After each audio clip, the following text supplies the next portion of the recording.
Hello, this is Angelia, and you're listening to or watching the podcast, Why You Do What You Do. The podcast talks about human development and psychology to maybe help you figure out a little bit more about why you do what you do. And last time we were talking about Mesmer, mesmerizing folks. Some people thought that was great and that it worked for them, so whatever. And now we're going to move on to the Nancy School. Eventually, an entire school of thought was formed around this subject. Because, people were saying, hey, this Mesmer thing is working for some folks. Let's have a look at this. Called the Nancy School, because of its location in that French city, not because somebody named Nancy was around. But this school was based on the work of the physician Ambrose Libido and Hippolyte Bernheim. Now, we have a Bernheim forest where I live, so, I don't know if they're any relation to them, but, that's just a side note there. Libido had found that he could induce in some people a state resembling sleep that nevertheless allowed them to respond to spoken suggestion.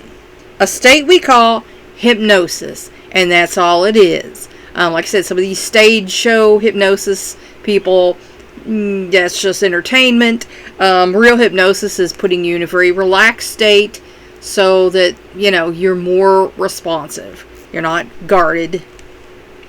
Using this method, Libido successfully treated a patient of Bernheim's who had failed to respond to more traditional methods, and that's why it's used. I know therapists who use hypnosis in their treatment plans, and there's been a lot of folks that had a lot of success with it.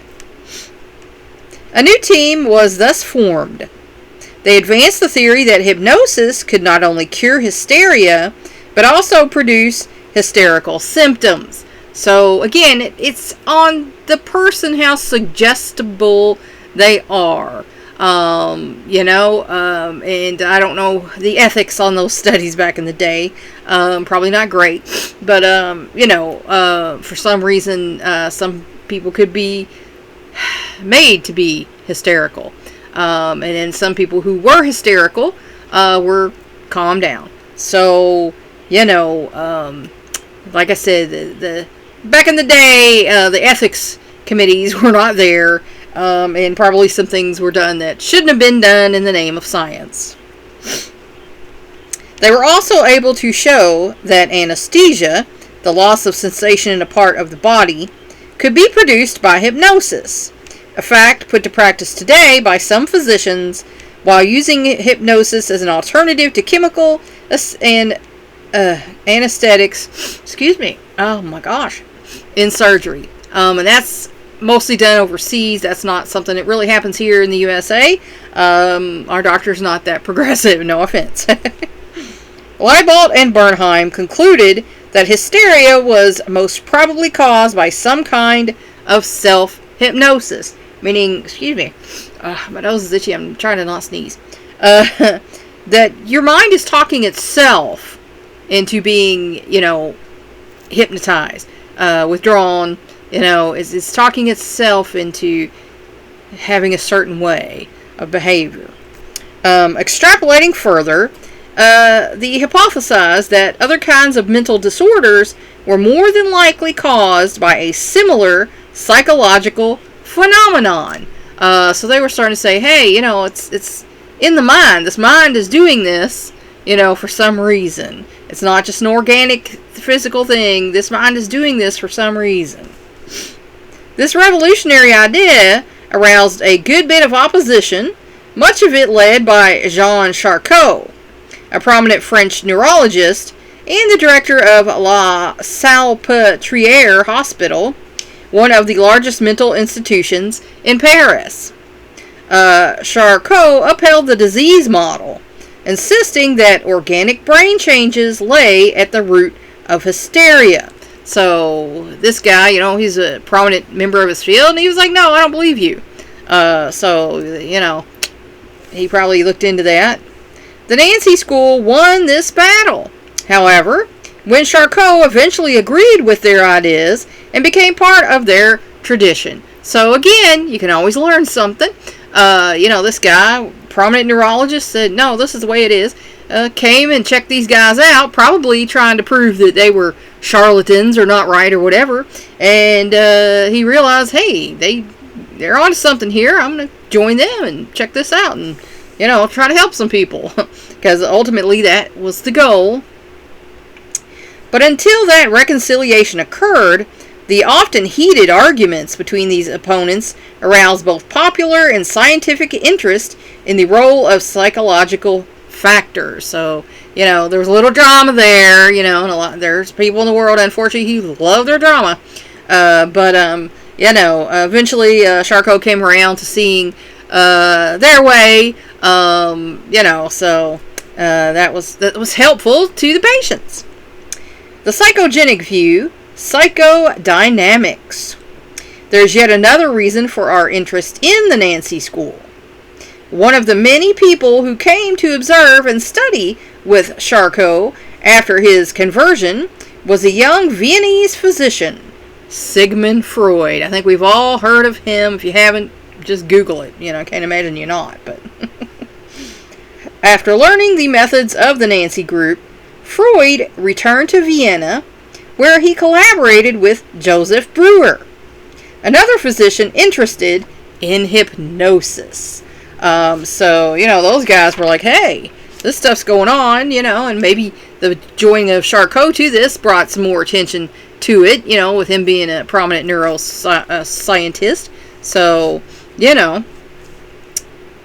learned that certain patients would discuss their, symptoms and their lives more freely when they were in a hypnotic state. So some people are really nervous, really reserved, and if you put them into a hypnotic state, they're more likely to disclose. So sometimes it's helpful, to put a person in a hypnotic state if they're too nervous or too reserved, or paranoid, and that way they're more forthcoming, and then the therapist can help them develop a treatment plan.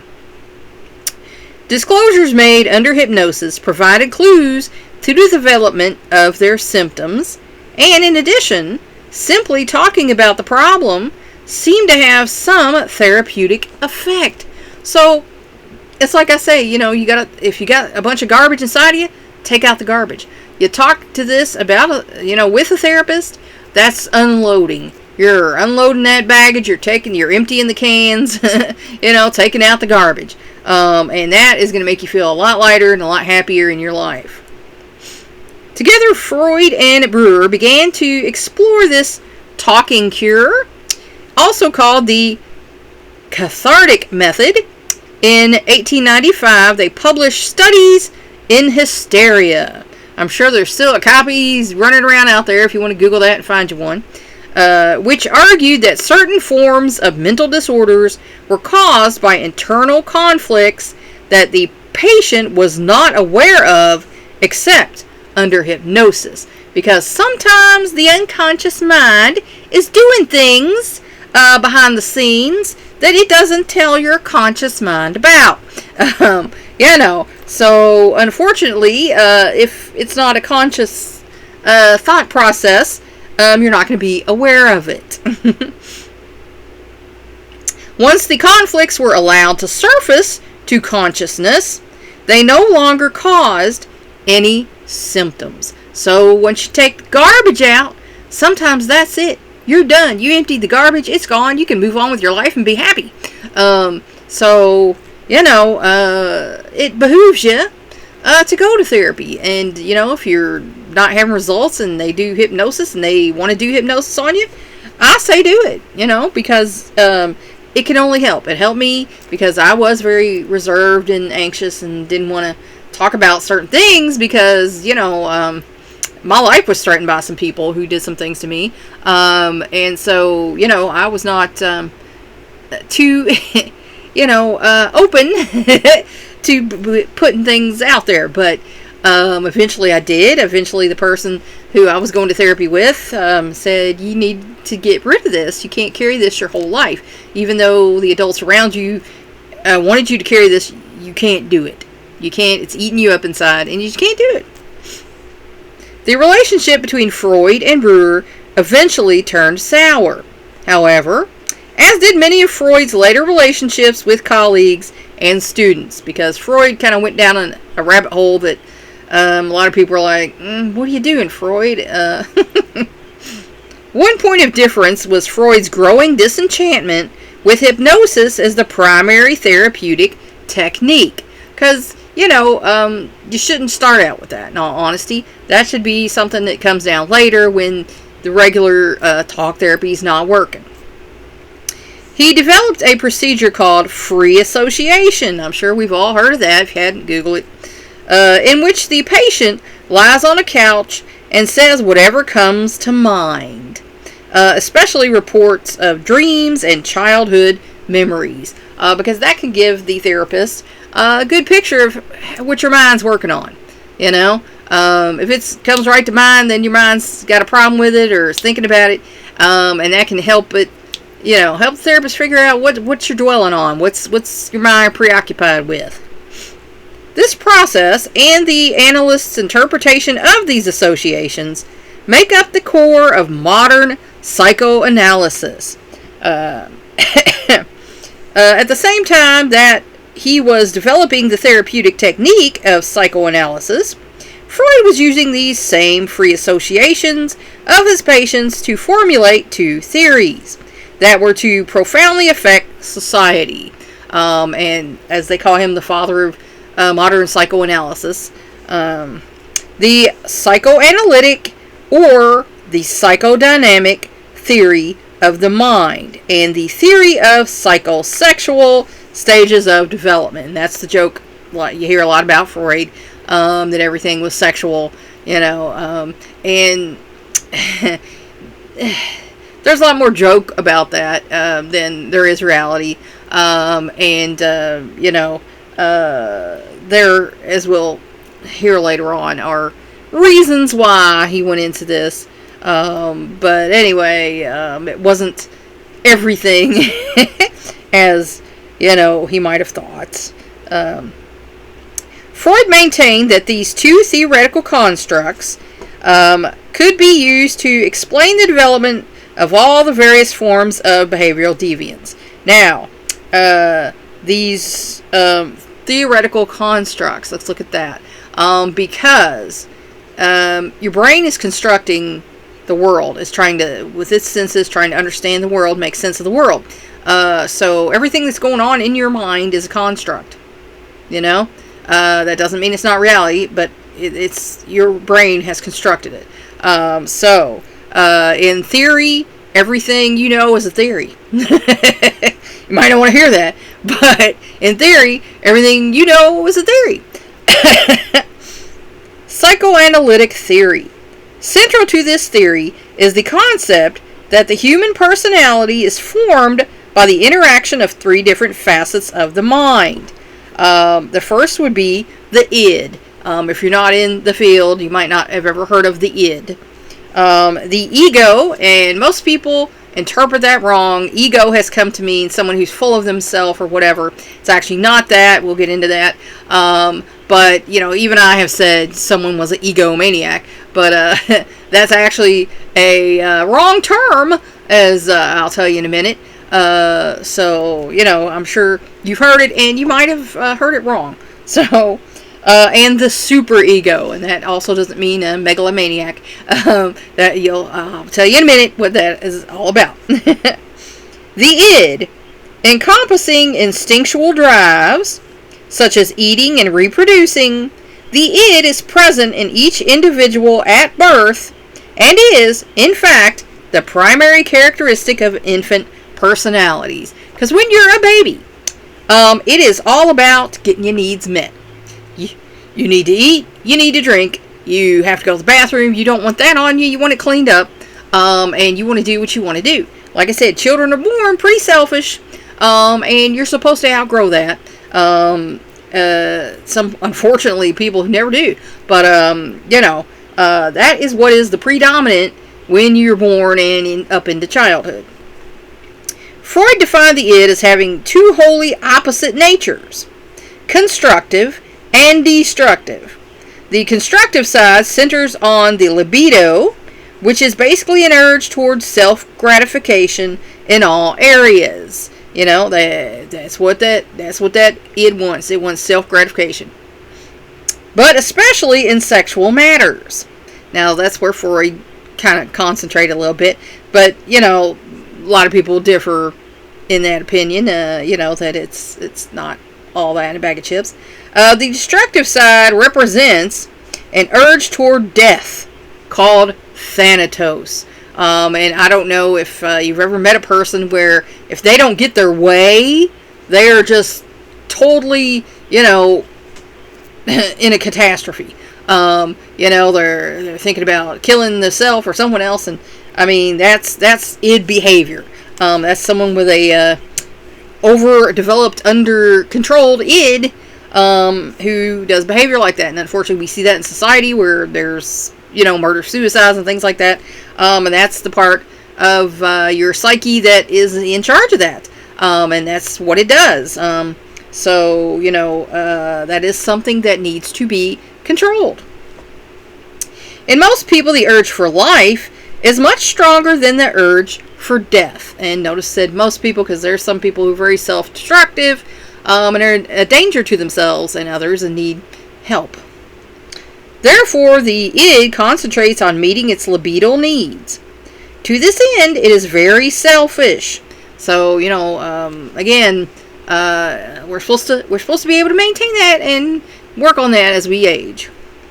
Not being confined by moral or social limits. So it doesn't care what's morally right or wrong, and it doesn't care what society thinks. So unfortunately, there are more and more people nowadays who think that's cool, you know. And it reminds me of in the Bible where it says, in the end times, people are going to be as in the day of Noah, where all kind of crazy stuff was going on.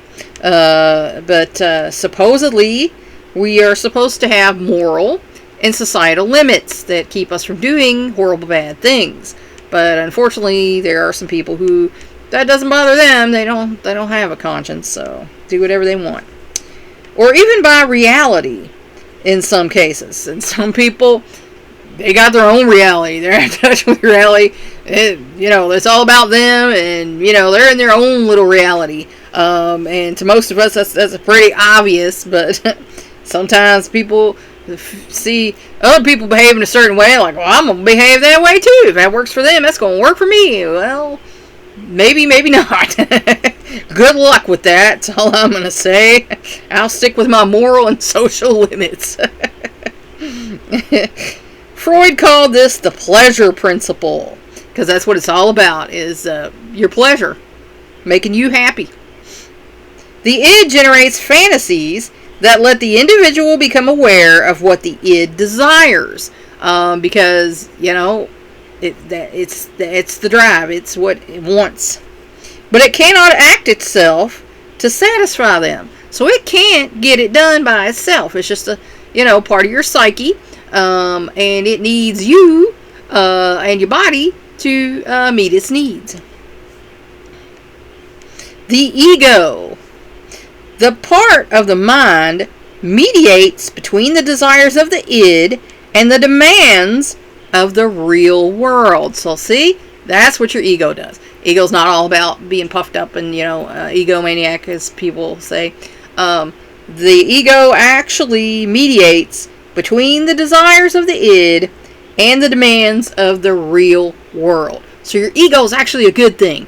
Your ego is what's going to keep you in check. Hopefully. Ideally, the desires of the id should be obtained without jeopardizing the individual's well-being or continued survival. So again, the ego's job is to chill that id out. Say, all right, now, come on now. This is not good. This is not what you should be doing. This is dangerous to yourself, dangerous to other people. This is not what you should be doing. So the ego's job is to tamp that id down to the point where you can be a, you know, good person.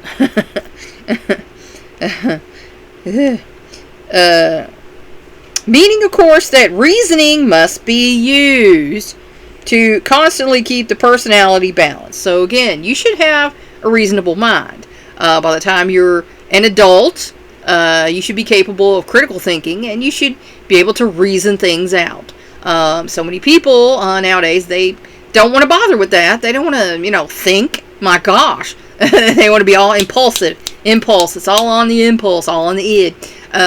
They don't want it. They don't want to have to reason anything out. They don't have to think about their behavior. They just want to do it. Impulse. And you just see it every day. All you got to do is watch the news. And see it every day.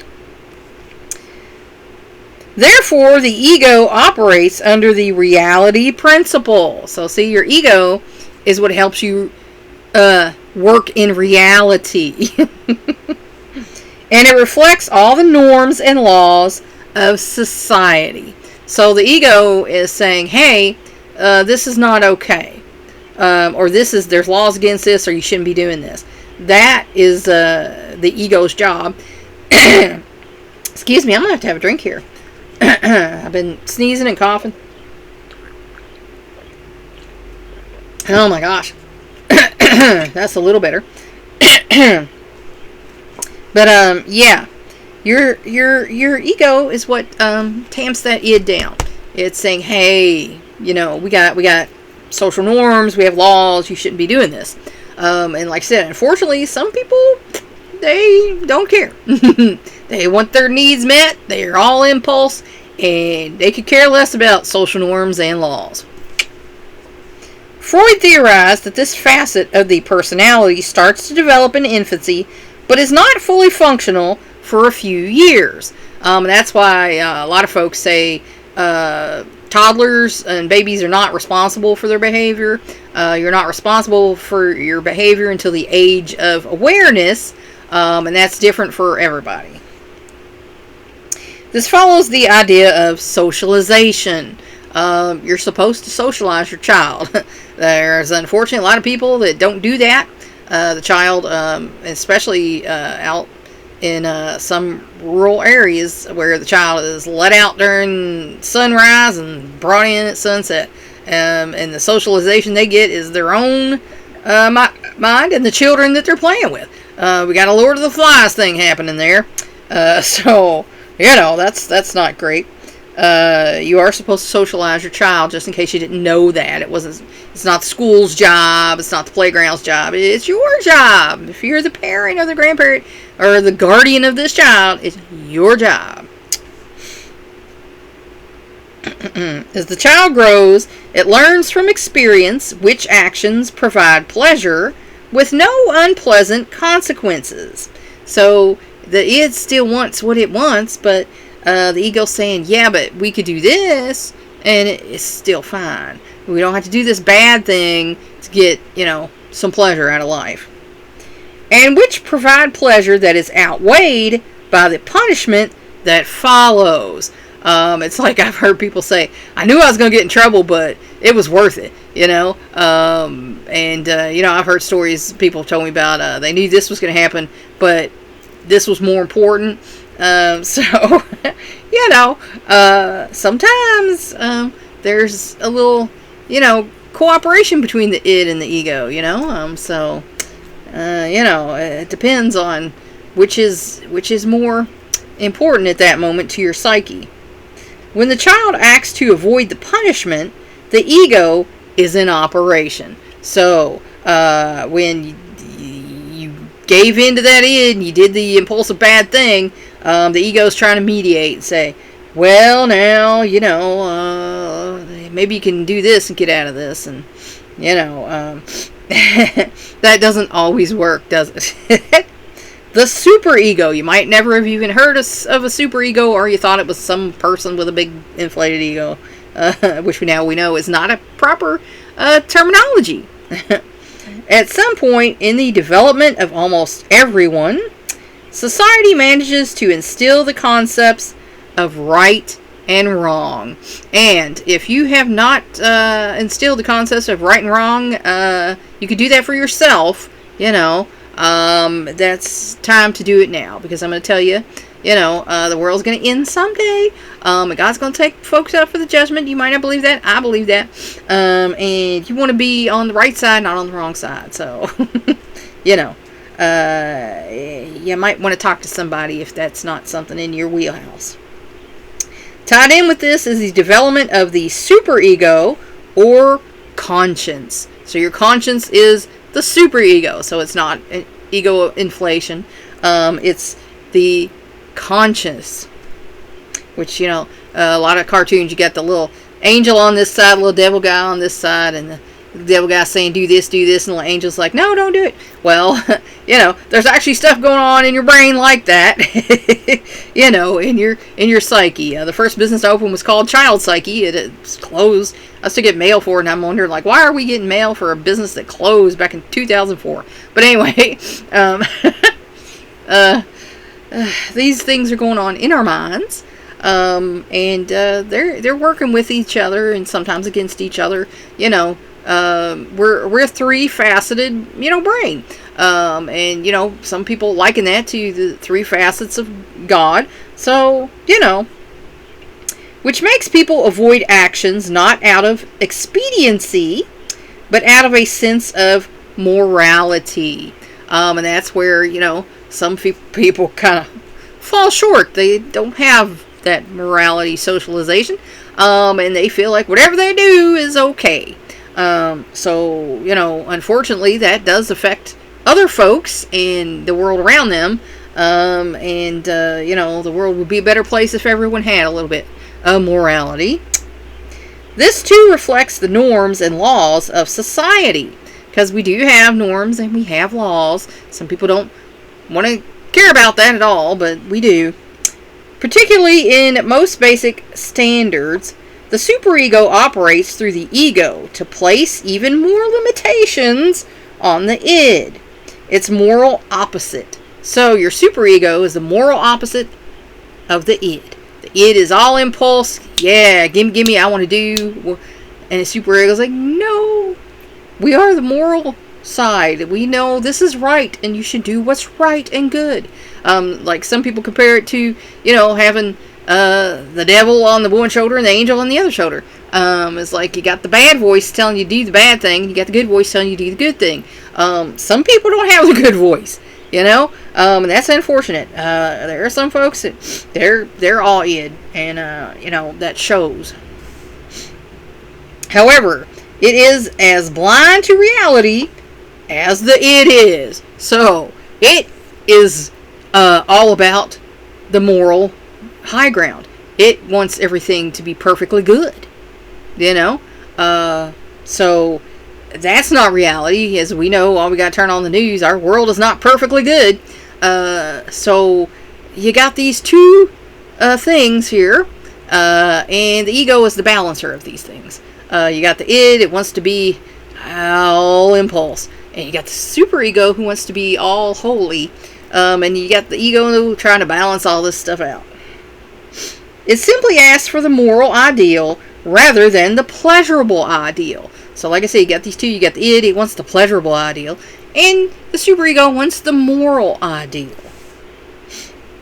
The ego must work to satisfy as much as possible the demands of both the id and the superego. So it's got the hard job. It has to balance, all this pleasure seeking with all this morality seeking. And usually folks, kind of come into the middle there. And if you ever studied any of Solomon, his text, or, Songs of Solomon and things like that, you'll see where you can kind of intermesh the two. You can have some id, some, superego, and mesh it pretty good with some ego. So, he was the wisest person in history, supposedly. So, you might want to kind of look at that. Don't threaten to cut any babies in half, please. That's terrible. This task is never easy.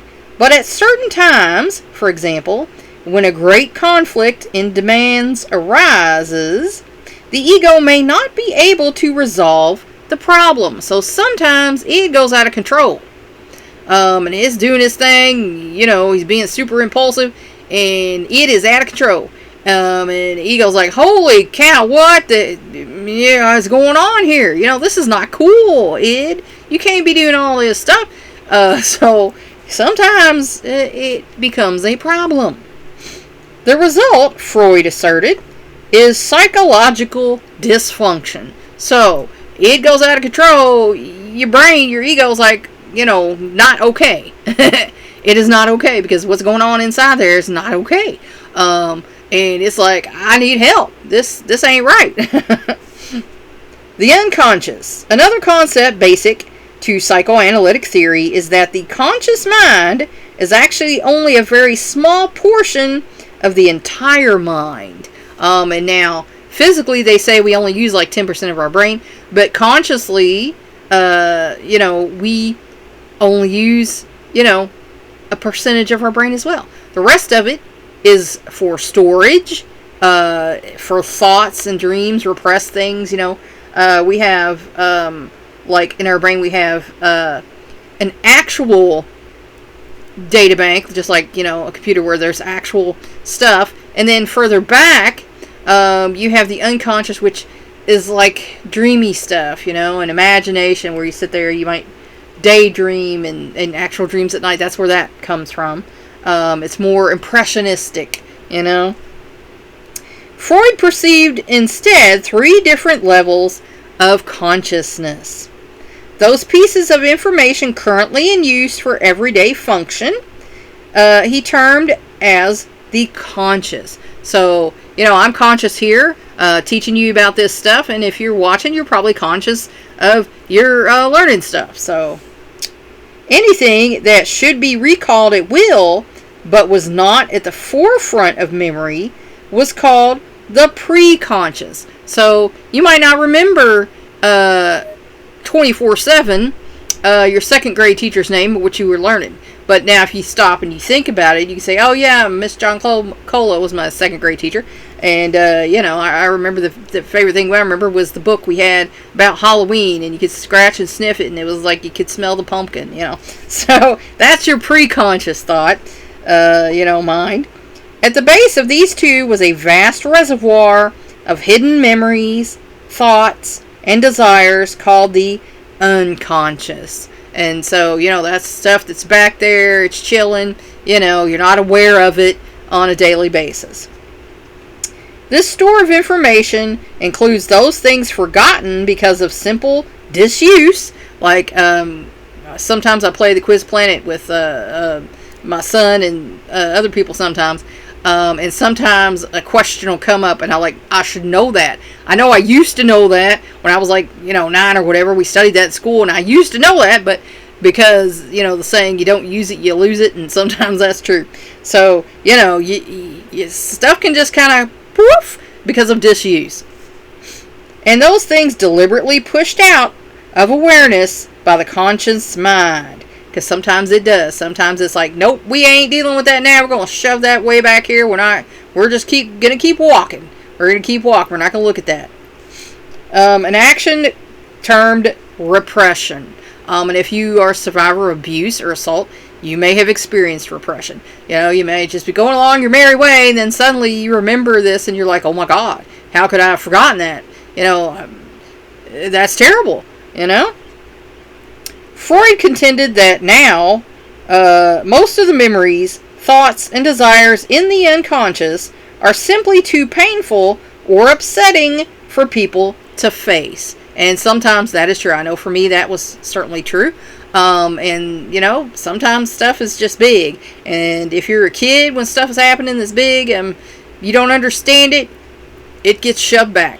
Because you can't make sense of it. You're not that, adult yet where you can use critical thinking and reasoning to figure stuff out. So it just goes back in the file until you're older when the ego now is like, okay, we think you're ready for this now. We're going to pull this out and we're going to deal with this. And, that leaves you in kind of a state of shock. Which is why they are repressed in the first place. Because you're not ready to deal with them. And so the brain's like, okay, we're not ready to deal with this. We'll shove this back for now. Sometimes your brain likes to put stuff off too. Sometimes your brain's a procrastinator. Freud asserted that repressing painful thoughts is not the same as permanently eradicating them. Because most of the time you can't permanently eradicate painful thoughts, you just repress them. Now, if you have brain damage or something like that, sometimes that's gone.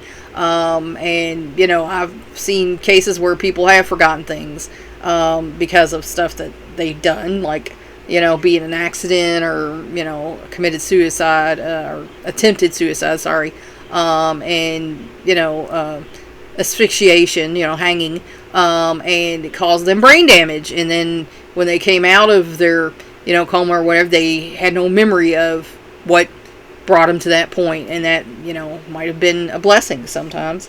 They are always ready to surface in the conscious mind whenever ego controls weaken, such as in dreams, in fantasies, under hypnosis, under extreme stress, or sometimes, as we know now, in points of equilibrium, where you've reached a state where things are cool, calm, and collected, and the ego decides, well, things are okay right now. We're doing pretty well.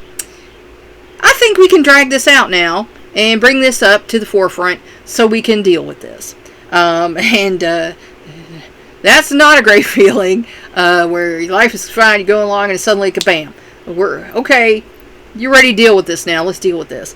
And you might not be ready to deal with that. So, furthermore, he felt that they are the silent motivators behind many conscious acts and thoughts. Because your unconscious can affect your conscience.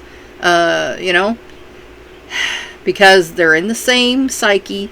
And, like I say, if you repress stuff and send it back, or you had some unconscious stuff that you're storing away, it can come up to the conscience someday, and sometimes that causes some cognizant dissonance, and that can cause some mental dysfunction.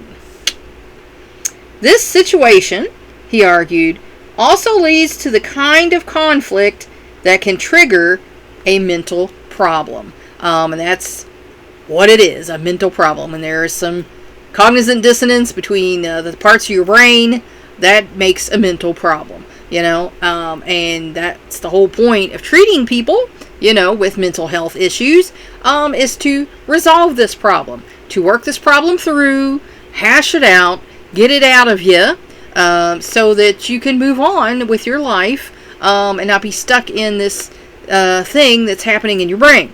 Because if you don't get out of it, then you're going to be stuck there forever.